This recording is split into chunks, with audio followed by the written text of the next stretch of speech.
Surendranagar Wadhwan ગેબન સાપીર circle પાસે આવેલ doctor બાબા સાહેબની પ્રતિમાના ચશ્મા કોઈ શખ્સ દ્વારા ઉઠાવી જવામાં આવતા મોડી રાત્રિના લોકોના ટોળાટોળા એકઠા ભેગા થઈ ગયા હતા અને આવા અસમાજ તત્વો દ્વારા વિરુદ્ધ કડક કાર્યવાહી કરવાની માંગ સાથે મામલો ગરમાયો હતો। જોકે પોલીસે તાત્કાલિક સીસીટીવી ફૂટેજ ચેક કરતા એક શખ્સ બાબા સાહેબ પ્રતિમાની પાસેથી ચશ્મા લઈ જતો હોવાનું સીસીટીવી ફૂટેજમાં સામે આવતા પોલીસે સીસીટીવી ફૂટેજના આધારે તપાસ હાથ ધરી હતી। સુરેન્દ્રનગર વઢવાણ ગેબન સાપીર સર્કલ પાસે ડોક્ટર બાબા સાહેબ આંબેડકરની પ્રતિમાના ચશ્મા ગાયબ જોવા મળતા મોડી રાત્રિના ગેબન સાપીર સર્કલે લોકોના ટોળા એકઠા થઈ ગયા હતા। મોટી સંખ્યામાં લોકો એકઠા થઈ ગયા દેખાવનારો મામલો ઉગ્ર બની ગયો હતો અને લોકોનો રોષ જોઈને સુરેન્દ્રનગર જિલ્લામાં પોલીસ વડા દ્વારા તાત્કાલિક ડીવાયએસપી સહિતના પોલીસ કાફલો ગેબન સાપીર સર્કલે તૈનાત કરી દેવાયો હતો। કોઈ અસામી તત્વ દ્વારા શહેરની શાંતિમાં પલીતો ચાપવાનો પ્રયાસ કરતા લોકોમાં રોષ ભભૂકી ઉઠ્યો હતો અને શહેરની શાંતિની હંડોળવાનો પ્રયાસ કરતી દલિત સમાજની લાગણી દુભાવનાર શખ્સ વિરુદ્ધ તાત્કાલિક કડક કાર્યવાહી કરી પોલીસ ફરિયાદ નોંધાવવા માંગ સાથે મોટી સંખ્યામાં લોકોના ટોળા એકઠા થઈ ગયા હતા।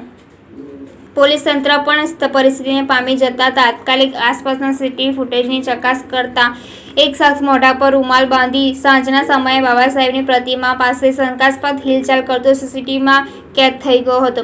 આથી પોલીસે તાત્કાલિક સીસીટીવી ફૂટેજના આધારે તે શખ્સની ઓળખ મેળવવાના પ્રયાસ હાથ ધર્યા હતા અને ગેબન સાપીર સર્કલે કોઈ અનિચ્છનીય બનાવ ન બને તે માટે ચુસ્ત પોલીસ બંદોબસ્ત ગોઠવી દેવામાં આવ્યો હતો। બાબા સાહેબની પ્રતિમા પાસે લાઇટ મૂકવા અંગે પાલિકા તંત્ર 6 માસ પહેલા રજૂઆત કરવા છતાં તંત્ર દ્વારા કોઈ કાર્યવાહી કરવામાં ન આવી હોવાનો પણ સ્થાનિકો દ્વારા આક્ષેપ કરવામાં આવ્યો હતો। જોકે પોલીસ દ્વારા મોડી રાત સુધી લોકોને સમજાવી સમગ્ર મામલો થાળે પાડવાનો પ્રયાસ કરવામાં આવ્યો અને સીસીટીવીમાં દેખાતા શખ્સની ઓળખ અને મેળવી તેને ઝડપી લાવવા માટે પોલીસની અલગ અલગ ટીમો બનાવવાની તપાસનો ધમધમાટ શરૂ કરવામાં આવ્યો હતો।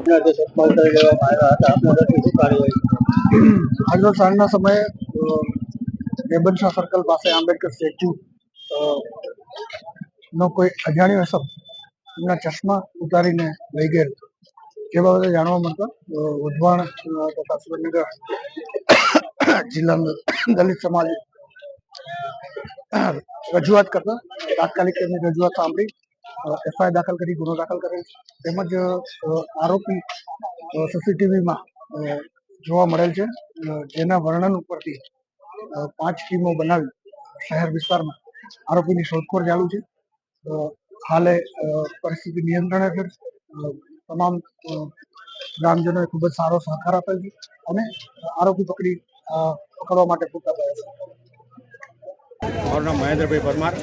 ઘણા સમયથી લગભગ 6 મહિના ઉપરથી અમે ગેબન સાપીર સર્કલ જે બાબા સાહેબના સ્ટેચ્યુ આગળ જે અંધારપટ છે એની માટે રજૂઆત કરેલી હતી કે જે બંધારણના ઘડવે એવા બાબા સાહેબ આંબેડકર જો અંધારામાં હોય તો દેશ કેવી રીતે આ બંધારણનો દિવસ ઉજવી શકે એની માટે થઈને અમે રજૂઆત કરી હતી। લેખિતમાં રજૂઆત કરી છે, લેખિતમાં મારી પાસે ઓસીમાં નકલ પણ છે, બરાબર।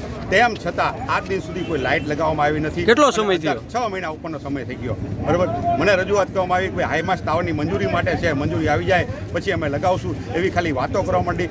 આજે બંધારણના ઘડવૈયા એવા ડૉક્ટર બાબા સાહેબ આંબેડકર સાહેબના કોઈ અજાણ્યા વ્યક્તિએ, બરાબર, ન્યુસન્સ વ્યક્તિએ માત્ર ને માત્ર દલિત સમાજને અપમાનિત થાય અને દલિત સમાજ જે પીડિત અને વ્યથિત થાય એટલે માટે થઈને પ્રી પ્લાનિંગ પોતે આવી અને બાબા સાહેબના ચશ્મા તોડી નાખવામાં આવેલ છે અને બાબા સાહેબના ચશ્મા તોડી અને પોતે મોઢે મુકાનું બાંધી અને એ જતો રહ્યો છે। જ્યાં સુધી દલિત સમાજની માંગ એવી છે કે જ્યાં સુધી એ પકડાશે નહીં, એની પર એફઆઈઆર નહીં થાય ત્યાં સુધી દલિત સમાજ એથી જશે નહીં।